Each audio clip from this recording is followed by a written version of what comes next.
Hvala na pozivu, jako mi je drago da budem član ovog inovativnog foruma. Drago mi je puno i da se to dešava u Bosni i Hercegovini.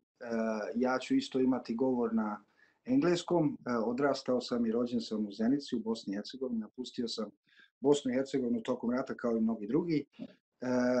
I poslije toga sam u suštini čitav moj život radio sa financijama, investicijama i inovacijom na mnogi način. So I will switch over to English, and I don't have a 250 pages presentation, but I'll try to take you around the world. So throughout my entire career, I visited businesses basically across the world. So I visited almost 100 countries in the world, trying to understand how finance and innovation in the finance can contribute to create better, progressive, sustainable development, not only for the sake of the business, but also for the sake of the planet. But what did I learn? I'll take you through a couple of things that I've seen around the world, explaining what Corona and what is actually going on. I take you on to why this is important, and I show you a bit and I explain a bit how financial innovation can contribute to create what was already addressed by two previous speakers. So if we look at the world, how it looks today, the interesting thing is that, of course, Corona has created a lot of havoc in our lives. It has disrupted businesses, put governments under the pressure, but it clearly showed also that our societies are very vulnerable and very sensitive with our global supply chains, our interconnectedness, our globalization that is sort of transformed in so many ways how we live our daily lives, has been put in front of the wall. What is actually going on right now on the Corona, after the Corona and during the Corona time, combined with some other trends that I've seen when traveling and visiting companies all around the world? The interesting thing is that Corona is showcasing that we are connected and we need to have a collective response. It has also pointed out that national governments have difficulties to tackle trans-global trends like this virus, but also some other things that I will address right now. Throughout my career, I visited, as I said, many places, and one of the things that has tremendous impact on the economies and the financial industry is climate change. Just to give you a couple of examples of the impact of that on the financial industry. 1/3 of world population, 2050, will be living in two countries in the world. It's India and China. It's about 33% of the world population, and that will point you in the direction where the economy growth, where the financial innovation, and where many of the developments going forward, both on digital space, but also in general space, will be taking place. Europe is becoming too old, too lazy, and we don't give birth to many children, which means that our membership of the world population will go down from 11% to 7%. The urbanization and the development of the urban cities around the world is not actually taking place in the West world. It's taking place in Africa, in Asia. 55% of the world population will be living in the cities 2050. Imagine the amount of energy, water, resources, food, infrastructure we need to build in order to sustain this growth. In the same time when this is happening, when I visited Northern Africa for not so long ago, I've talked to the many people running businesses across all the countries except Libya. So I visited them one after another. 60 up to 70% of the agricultural land in Northern Africa is impacted by climate change. Very soon, a number of people, a number of millions in these countries will not be able to sustain their life. And what will happen then? The climate change is actually pushing these people to move. And of course, the movements throughout the history has created a huge paradigm in societies in the way how we shape the future. The UN is estimating about 50 to 75 million people becoming climate refugees by 2070, which means that we, doing the businesses around the world and also developing the financial solutions, need to be able to address this. All of these trends combined with the Corona and combined with the climate trends and combined with something that is happening on the geopolitical scene are creating a tremendous question mark for all of us in terms of where do we go from now? The joint narratives that we need, the narratives for sustainable development, shared value, purpose-driven capitalism, are all good. However, we need to be able to address some of these things swiftly in order to be sustained over the time, and also in order to be able to provide the development in nations where we live. Financial industry is a very interesting animal. It is a toolbox of engineering and used very often in many different ways, depending on the context and also depending on the part of the world. If you see it as a toolbox, it can be used to build hospitals, but it can also be used to build guns and tanks and be invested in a way that is actually not contributing to the long-term sustainability of the planet and the societies we live in. For years, I worked with a financial innovation in this space, trying to basically develop solutions how financial capital can be invested in a sustainable way. What are the elements of externalities? And I'm using some of the acronyms that are not maybe well known. Externalities are actually the real costs of the running business and how these externalities are included in the way how we evaluate business in order to invest in the business and in order to gain returns so we can spend returns and develop our economies. I've done a lot of innovation related to this starting back in 2004. 2005, I have a Bosnian origin. I spent a lot of time in Sweden, but I worked internationally. Currently, I live in Switzerland.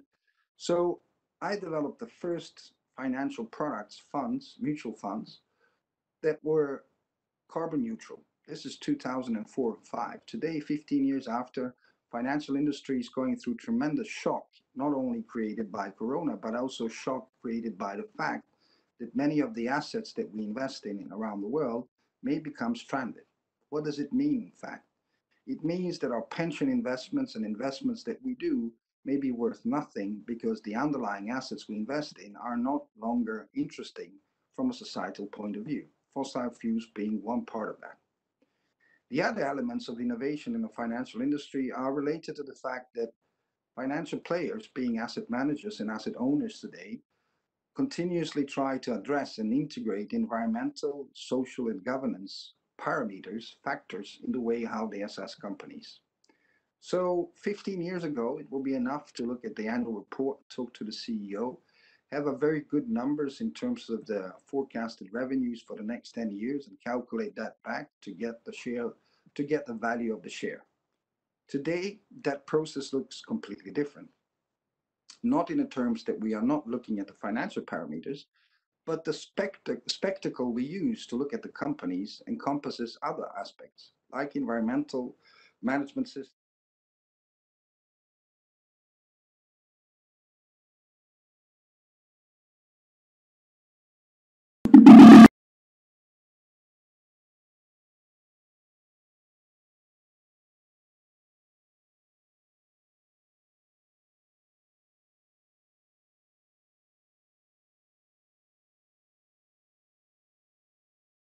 Many other people nowadays, many others are doing that. But in the beginning, 15, 20 years ago, this was a very sort of a very good start. And we could clearly see that now, if we look at the world, how it looks today, still, there is only a fraction of capital in the world today that is invested in a sustainable way. But the trend is quite clear, moving into the right direction, where we can see that both on global level and especially, I would say, in Europe, not so much in the US, the asset managers and bankers and financial institutions are heavily investing in a way how they can increase their knowledge in this space and also create much better understanding what they invest in. Future can become sustainable. The transition to sustainable future with from a corporate side can be sustainable only if the financial industry, with its full weight, digs in and actually start investing in a way that is creating sustainability not only on the short term but on the long term. Why is this important? You see, the financial industry is not known for its moral compass, and it's not known for the long-term view. The very fact that the most of the revenues are expected to come on an annual basis is creating a lot of a confusion, because most of the sustainability aspects, what was mentioned in terms of purpose-driven capitalism, shareholder-driven capitalism, most of these things require a long-term perspective, but they also require long-term rules of engagement and level playing field. So one of the aspects that financial industry is currently very occupied with is understanding of the impact of climate and CO2 emissions on the underlying investments that we do. In order to understand this, the preferable option for us would be to have the price of a CO2, which is globally agreed. That's not a fact, and that's one of the biggest failures of Paris Climate Agreement that was set some times ago. But we believe that despite this, we have enough data today from the companies across the world where we invest, so we can understand the impact they can create, both in their businesses, but also through the products and services they produce. Bear in mind that the current sort of investment landscape still looks very sort of a different from where it should be in next 20, 30 years. What we anticipate is that COVID and Corona consequences have clearly showed that the companies that are more responsible and more sustainable, both in their business, but also throughout their products and services, actually give better returns. A couple of years ago, this was just a story. Now it's a fact. We know that the companies that are sustainable in the way how they run their business operations, but also in the way how they develop their products, are actually the ones that will, in the long term, provide us with fantastic returns and create societies that are resilient and also build bridges in many ways to the future. Of course, this requires a lot of insight and a lot of information how we as a financial industry can do that. Over the last year, I have developed together with my colleagues at Safra Sarasin a climate trajectory model where we can look at 5,000 listed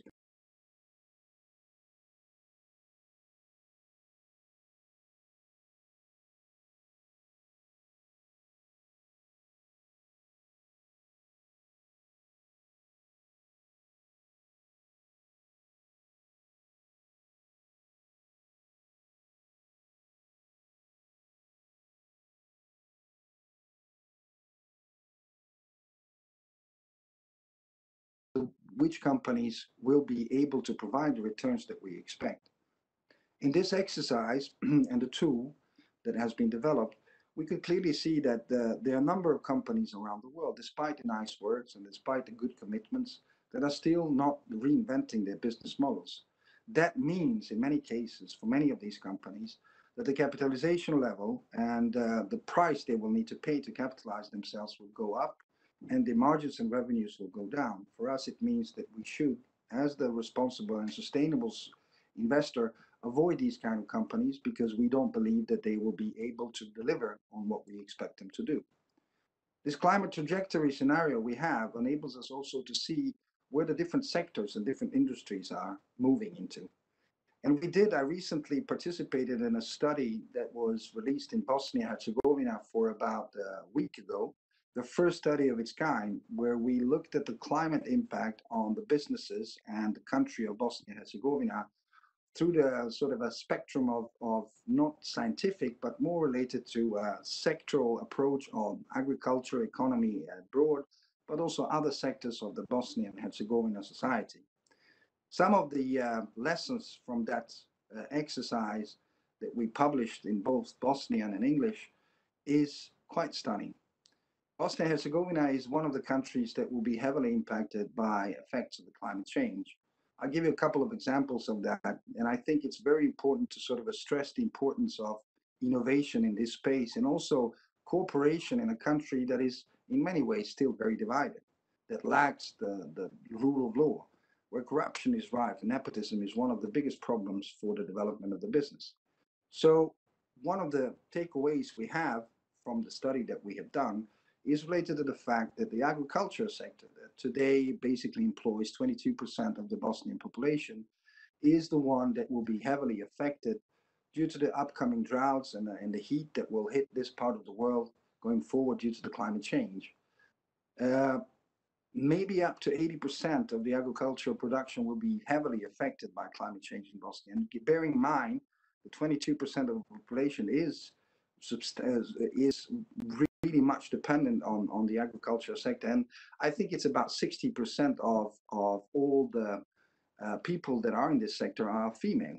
So there is a clear correlation where the sort of the hit will be on this side. 30 to 40% of Bosnia and Herzegovina's power comes from hydropower, giving the droughts and also the floods that have been experienced in Bosnia and Herzegovina for the last couple of years. You can clearly imagine what would that mean for a country that is so heavily dependent on this kind of energy source. I think that the electricity is the third export good from Bosnia and Herzegovina to other countries. So the annual loss of this kind of asset will basically mean about 100 million convertible marks per year for Bosnia and Herzegovina population. Of course, the other parts of the society in Bosnia and Herzegovina that will be affected, one of them would be tourism, especially in the central part, given the lack of snow and the lack of infrastructure to support this. So as a country, Bosnia and Herzegovina has a tremendous challenge, but also tremendous opportunity. Opportunities I mentioned before. And I think the country of this size and with the geopolitical position it has a tremendous need to invest in education, digitalization, in capacity building, to be able to cross the road to future with the strength that Bosnia and Herzegovina has in many ways. But of course, the challenges that will be faced are on a global level. So what has surprised us a lot when we did this study that was recently released is the fact that there are only 3 to 4 studies across everything that has been published in Bosnia on climate change and economic impact, which puts you into position to ask yourself a question, well, what is the structural capacity of the politicians and the infrastructure of the country to really face these challenges? We strongly believe that that's very important. The raise of consciousness in a country of that size and also being so vulnerable to climate change needs to increase. But I also think that cooperation with across different entities in countries is very important to create better understanding of how this can be managed. What you hear probably in the background are the bells in Zurich. So from the Bosnian context going into this back to the sustainable finance context, we see that the interest in investments, direct investments in the countries that are in transition, Bosnia and Herzegovina being one of them, is increasing. But of course, the requirement on sustainability is one of the prerequisites for many of these countries to become members of the European Union. And in that context, I think there is a lot to be done, not only on sort of educational level, but also on raising the general awareness in the country on the sustainability issues, but also on the needs for the country, what needs to be developed in terms of the renewables and assets that are related to sustaining the energy production in a country of that size. I was stunned by the fact, and I was very disappointed by the fact, to see that Bosnia is one of the few countries still investing heavily in thermal coal. Thermal coal plants are being built, renewed in a country that has no capacity in principle to sustain this over time because of the general sort of the global financial view that coal assets are stranded assets and assets that should not be used anymore because they are generating so much of the CO2 emissions and creating the green gas emissions that eventually create climate change. This is something that I think needs to be addressed, not only in the short term, but also in the long term. I have a full understanding of the socioeconomic aspects of the country and also the needs for the energy. In the same time, the investments of these kinds will be stranded in a very because of the increased prices and also regulation that is relevant in this space. Bear in mind that 2050, the European Union has decided to ban all kind of coal production that will take place in Europe. So the road to Europe, a road to the brotherhood and sisterhood of the world, the Bosnia and Herzegovina, and crossing the bridge to sustainability will mean some tough decisions. And these tough decisions, the sooner you take them, the less they hurt. So in this aspect, I think the investments, especially in renewable energy sector, in digitalization, and other sectors that are circular in their sort of in their business models, will be the areas where I believe both financial industry will be interested in, and also the broader context of the business development. From going back from financial industry into the prospect of creating sustainable sort of a development across the world, what is extremely necessary for us, and I will basically summarize that now and leave over for potential in these sessions and the previous sessions, is the fact that Corona has reminded us that the level of adjustment and mitigation we as a society, global society, need to do in order to tackle tremendous sort of climate change effects is just so enormous that it's almost impossible to understand that. I'll give you some numbers. So during the complete lockdown, the world lockdown, for the first time, we had decreased our global CO2 emissions by 8%. This is the amount that we need to do every year in order to sustain the shift towards sustainable future. That puts you in a position to think of what kind of innovation, technological and behavioral innovations we need in order to be able to do this on an annual basis. Most of the development in this field is technology. Finance is like a blood in a system that distributes the money from where it's mostly needed to where it needs to create most effect, needs to be part of that. But just to remind you that in the beginning of 2020 and for the next 10 years, our struggle and our hope related to transition to sustainable future will actually lie in the fact in how agile and how strong we are in our preparedness and willingness actually to do something. It was mentioned earlier.